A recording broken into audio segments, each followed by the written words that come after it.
The thing about homicide, and this is what I think we've come to see, is they're very hard to predict, and the trends change. Like sometimes you have years where you have more homicides and it's domestic violence related, right? And it's hard to say that one or other more things are contributing or leading to that change. Edmonton right now is like positionally as the drugs, organized crime stuff that's behind it. And that's what we're seeing as a targeted kind of firearm homicides. The other thing that's kind of alarming is involvement of youth, right? More youth involved in homicides. And again, that's a trend that we're seeing nationally. I think at some point someone's going to come back and go, the last 10 years, what changed? How did the pandemic change things for people? You know, I don't like to rely on that. I think that's just an easy catch-all. It's like, oh, the pandemic did all these things. But I think that youth were especially impacted during that time, right?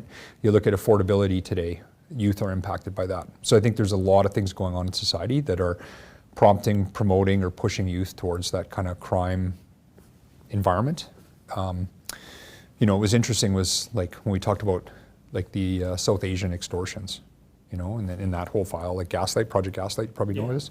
There was a lot of involvement of youth, and it was like a lot of recruitment of youth into those events.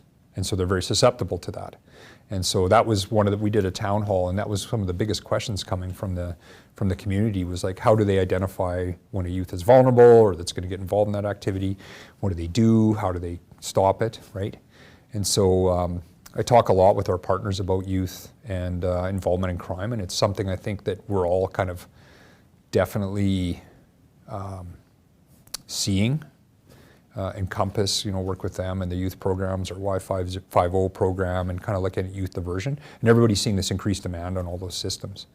And maybe too, like, just for me, I always say this, it's like, it wasn't too long ago, like, a youth program was putting a ping pong table in a room and hoping kids would go there and not do crime, right? But it's a lot more complex than that now.